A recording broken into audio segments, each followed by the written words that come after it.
Metro rail Madurai கோவைக்கு வருமா வராதா என மக்கள் ஏக்கம்.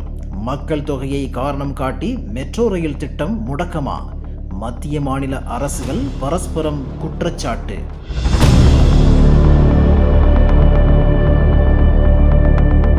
மதுரை மற்றும் கோவை மாநகர் மக்கள் தொகை பெருக்கத்தால் விரிவடைந்து கொண்டே செல்கிறது.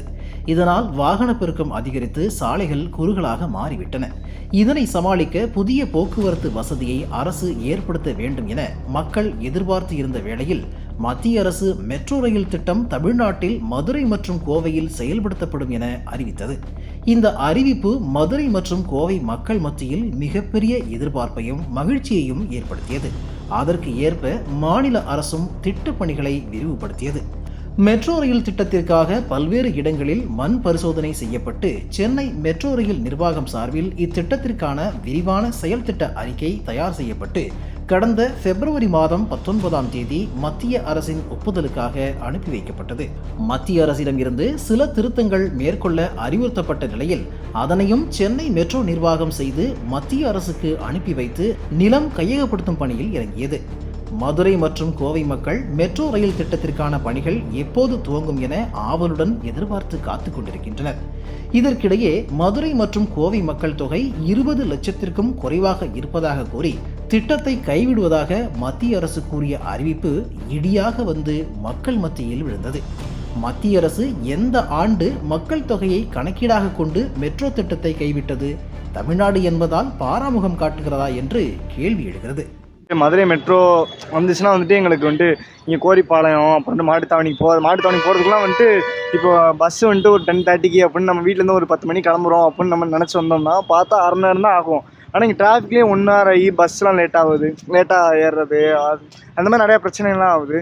ஸோ மெட்ரோ வந்துச்சுன்னா வந்துட்டு எங்களுக்கு ரொம்ப ரொம்ப ஈஸியாக இருக்கும். ஆனால் வந்துட்டு அது இல்லைன்னு சொல்லிட்டாங்க. அதான் ரொம்ப கஷ்டமாக தான் இருக்குது. மக்கள் தொகை கம்மியாக இருக்குது அப்படின்றாங்க. எதை வச்சு சொல்கிறாங்கன்னா வந்துட்டு ஆக்சுவலாக வந்துட்டு மதுரையில் வந்துட்டு 20 lakh மேலே இருந்தால் தான் நம்ம பாப்புலேஷன் இருந்தால் தான் கொடுப்போம்னு சொன்னாங்க. ஆனால் மதுரையில் வந்து 15 lakh பீப்புள்ஸ் தான் வந்துட்டு இருக்காங்க அப்படின்னு சொல்கிறாங்க. அதே மாதிரி தான் கோயம்புத்தூர்லேயும் சொன்னாங்க. ஆனால் ஆக்சுவலாக பார்த்தீங்கன்னா கேரளா கொச்சியில் வந்து பார்த்தீங்கன்னா 6 lakh பீப்புள் தான் அந்த ஊர்லேயே இருக்காங்க. ஆனால் வந்துட்டு அங்கே வந்துட்டு மெட்ரோ பாப்புலேஷன் வந்து 20 lakh இருக்குது. ஆனால் 6 lakh பீப்புளுக்கே வந்துட்டு அங்கே மெட்ரோ கொடுக்கும்போது இங்கே வந்துட்டு நம்மளுக்கு இங்கே 15 lakh பீப்புள், ஆனால் மெட்ரோ பாப்புலேஷன் வந்து 30 lakh இருக்குது நம்மளுக்கு. ஆனால் வந்துட்டு நம்மளுக்கு கொடுக்க மாட்டாங்க. அது ஏன்னு தெரில. அவங்க வந்துட்டு இவங்களுக்குனே கொடுக்க மாட்டாங்களா இல்லை வந்து தமிழ்நாடுன்றதுனால அப்படி பண்ணுறாங்களா என்னன்னு தெரில. ஆனால் வந்துட்டு அவங்க கொடுத்தாங்கன்னா வந்துட்டு ரொம்ப சந்தோஷமாக இருக்கும். இல்லை பார்க்கலாம் என்னன்னு ஃபியூச்சரில் வருதா என்னன்னு. தென் தமிழகத்தின் மையமாக மதுரை விளங்குகிறது. தென் மாவட்டத்தில் இருந்து ஆயிரக்கணக்கான மக்கள் தினசரி மதுரையை நோக்கி வணிகம், மருத்துவம், கல்வி என பல்வேறு தேவைகளுக்காக பயணம் மேற்கொள்கிறார்கள். அதேபோல் கோவை தென் மாநிலங்களின் மெட்ரோபாலிட்டன் சிட்டியாக உள்ளது. தொழில், வியாபாரம், வர்த்தகம், கல்லூரிகள், மருத்துவமனைகளுக்கு கேரளா, கர்நாடகா உள்ளிட்ட மாநிலங்களில் இருந்து ஏராளமானோர் கோவை வருகின்றனர். மதுரை கோவையில் மெட்ரோ ரயில் திட்டம் கைவிடப்பட்டால் தொழில் வளர்ச்சி, வேலைவாய்ப்பு, கல்வி போன்றவற்றில் பாதிப்பை மக்கள் சந்திப்பார்கள் என்ற நிலை உள்ளது. ஆக்சுவலி மெட்ரோ திட்டம் அப்படிங்கிறது மதுரைக்கு இனிஷியலாக அதை இன்ட்ரடியூஸ் பண்ணுறப்போ வந்து மக்களால் வந்து வரவேற்கப்பட்டது. ஏன்னா வந்து சென்னை, மும்பை, டெல்லி இந்த மாதிரி பெரிய பெரிய நகரங்களை கம்பேர் பண்ணப்போ மதுரை அப்படிங்கிறது வந்து பெரிய ஒரு பிஸ்னஸ் ஹப்பாக இருக்குது. ஸோ மதுரைக்கு வரப்போ வந்து ஒரு எம்ப்ளாய்மெண்ட் ரேஷியோ அதிகமாகலாம். தொழில் பண்ணுறவங்களுக்கு ஃபினான்ஷியலான கமிட்மெண்ட்ஸ் வந்து ஒரு கொஞ்சம் ப்ராப்பராக நடக்கும். அந்த சேனல் வந்து ஸ்மூத்தாக இருக்கும். சொல்லப்போனால் திருமங்கலம் டு மேலூர் வரைக்கும் அந்த மெட்ரோ வந்து பிளான் வந்து ஓவராலாக கவர் ஆகுது. ஸோ கிட்டத்தட்ட நார்மலாக நம்ம ஒரு 2-வீலர்லேயோ ஒரு கார்லேயோ போகிறப்போ, ஒரு பஸ்லேயோ போகிறப்போ கிட்டத்தட்ட 45 நிமிஷத்துலேருந்து 1 hour வரைக்குமே ஆகுது. மேலூர் டு திருமங்கலம் இல்லது திருமங்கலம் டு மேலூர். ஸோ அந்த மெட்ரோ இந்த ரூட்டில் போகிறப்போ என்ன ஆகும் அப்படின்னா நம்மளோட டியூரேஷன் கம்மியாகுது. ப்ளஸ் எய்ம்ஸ் மாதிரியான ஃபியூச்சரிஸ்டிக்காக நமக்கு வந்து அக்சசிபிலிட்டி வந்து அதிகமாகும். ஸோ மக்களுக்கு அக்சசிபிலிட்டி அதிகமாக ஆகிறப்போ சிட்டி வந்து எக்ஸ்பேண்ட் ஆகும். மதுரை மாதிரியான சிட்டி வந்து எக்ஸ்பேண்ட் ஆகிறப்போ இது வந்து ஒரு மிகப்பெரிய ஒரு வர்த்தக நகரம். மதுரை எப்போதுமே வந்து ஒரு பெரிய வர்த்தக நகரம் சொல்லலாம். ஸோ இதில் வந்து புது புது ஆப்பர்ச்சுனிட்டிஸ் வந்து ஸ்டூடெண்ட்ஸ்க்கும் சரி, ஒர்க் பண்ணுறவங்களுக்கும் சரி, ஸோ எல்லாத்துக்குமே இது வந்து ஒரு ப்ளஸ்ஸாக இருக்கும். இப்போ வராதது வந்து சொல்லப்போனால் இது ஒரு கைண்ட் ஆஃப் டிசப்பாயின்மெண்ட் தான். எக்கனாமிக்கலாக சில பின்னடைவுகள் இருக்கலாம். ப்ளஸ் எஜுகேஷன் வைஸ் இப்போ மதுரை, மேலூர்லேருந்து இங்கே வந்து படிக்கிற பசங்களாக இருக்கட்டும், சிட்டியில் இருக்கக்கூடிய எஜுகேஷன் இன்ஸ்டிடியூஷன்ஸ் வந்து அதிகம் சொல்லப்போனால். ஸோ அந்த மாதிரியான எஜுகேஷன் அக்சஸ் வந்து கம்மியாக இருக்கலாம். இப்போ பெரிய பெரிய ஹோல்சேல், ரீட்டைல் பண்ணுறவங்க எல்லாமே வந்து பிஸ்னஸ்க்கு வந்து சிட்டியை டிபெண்ட் பண்ணி தான் இருக்கிற மாதிரியான ஒரு இருக்குது. கார்மெண்ட்ஸாக இருக்கட்டும், ஒரு தீபாவளி பர்ச்சேஸ்க்கு கூட பெரிய பெரிய செல்லர்ஸ்லாம் இங்கே வந்துட்டு போகிற மாதிரி இருக்கும். ஸோ இந்த மாதிரியான இதில் வந்து நார்மலான ஒரு சாமானியனும் வந்து அக்சஸ் பண்ணுற மாதிரியான ஒரு அந்த இடத்துல அது வந்து அதில் தடை இருக்குது கண்டிப்பாக. அண்ட் டெக்னிக்கலாக வந்து மதுரைக்கு வந்து இது ஒரு பெரிய கனவு. இப்படி வரப்போ வந்து சிட்டி எக்ஸ்பேண்ட் ஆகும், சாலைகள் வந்து சீரமைக்கப்படும், புது சாலைகள் வந்து உருவாக்கப்படும். இந்த மாதிரியான அட்வான்டேஜஸ் இருக்குது. வட மாநிலத்தின் 3 அல்லது 4 நகரங்களில் மெட்ரோ ரயில் சேவை பயன்பாட்டில் உள்ள நிலையில் தமிழ்நாட்டில் மட்டும் ஏன் சென்னையில் மட்டுமே இருக்க வேண்டும்? தமிழ்நாட்டில் மெட்ரோ ரயில் திட்டத்தை செயல்படுத்த தகுந்த நகரமாக மதுரை மற்றும் கோவை உள்ளது.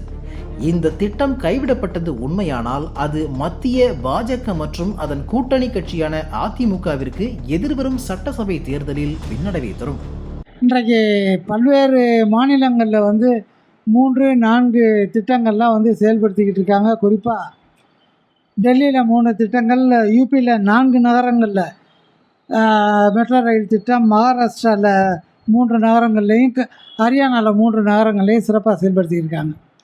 தமிழகத்தில் சென்னையை தவிர்த்து மதுரை, கோயம்புத்தூரில் கூட செயல்படுத்த முடியலை அப்படின்னா வேறு எந்த நகரத்துலையும் செயல்படுத்த முடியாது. இன்றைக்கு மதுரையிலையும் சரி, கோயம்புத்தூர்லேயும் சரி, இந்த மெட்ரோ ரயில் திட்டம் ரத்துங்கிறது வந்து உடனடியாக இதை வந்து நிறுத்தப்பட்டு அந்த திட்டங்கள் கொண்டு வரப்படணும். அதற்கு முக்கிய பொறுப்பும் மத்தியில் ஆளக்கூடிய பாரதிய ஜனதா அரசுக்கும் அதன் கூட்டணி கட்சியான அனைத்து இந்த அண்ணா திராவிட முன்னேற்ற கழகத்துக்கு இருக்குது. அவங்க இந்த இதை இப்படி ரத்து செய்கிற செய்தி உண்மைன்னா நிச்சயமாக தென் தமிழகம் மட்டும் இல்லை, மேற்கு தமிழகத்துலேயும் கொங்கு பெல்ட் எல்லாமே வந்து நிச்சயமாக மிகப்பெரிய பாதிப்பு அந்த கட்சி அமைப்புகளுக்கு கிடைக்கும். இது குறிப்பாக சொல்லணும் அப்படின்னா, மத்தியில் ஆளக்கூடிய கட்சிக்கும் மாநிலத்தில் ஆளக்கூடிய கட்சிக்கும் ஒரு சரியான ஒரு புரிதல் இல்லாமல், அண்டர்ஸ்டாண்டிங் இல்லாமல், எல்லாத்துக்குமே வந்து 2 பேரும் ஒரு இணக்கமான போக்கு இல்லாத ஒரு காரணத்தினால தான் தமிழகத்துக்கு கிடைக்க வேண்டிய பல்வேறு கட்டமைப்புகள் இப்போ வரைக்கும் அது வந்து கிடைக்காம அது ரத்து செய்யப்படுவதும் தள்ளிக்கொண்டே போவதும் தொடர்ந்து நிகழ்ந்துக்கிட்டு இருக்குது. இது வந்து தவிர்க்கப்பட வேண்டும் என்று தமிழ்நாடு தொழில் வர்த்தக சங்கம் உள்ளிட்ட தொழில் வணிக அமைப்புகள் சார்பாக கேட்டுக்கொள்கிறோம். நன்றி. மத்திய அரசு தமிழ்நாட்டை ஆளும் திமுக அரசை வஞ்சிப்பதாக நினைத்து திட்டத்தை கைவிடுவதாக தோற்றம் உருவாகிறது. மத்திய மாநில அரசுகளுக்கு இடையேயான கருத்து பகிர்வு சரியில்லை என்பதையே திட்டங்கள் நிறுத்தம் தள்ளி போவது காட்டுகிறது. இதை வைத்து தமிழ்நாட்டின் ஆளும் திமுக அரசு போராட்டத்தை அறிவித்து மத்திய அரசுக்கு எதிராக அரசியல் செய்ய துவங்கியுள்ளது. பாஜகவினர் இதற்கு விளக்கமளித்து வருகிறார்கள். மத்திய மற்றும் மாநில அரசுகள் அரசியலை புறம்தள்ளி வைத்துவிட்டு மக்கள் வளர்ச்சிக்கு தேவையான திட்டங்களை செயல்படுத்த ஒன்றிணைந்து செயல்பட வேண்டும் என்பதே அனைத்து தரப்பு மக்களின் எதிர்பார்ப்பாக உள்ளது.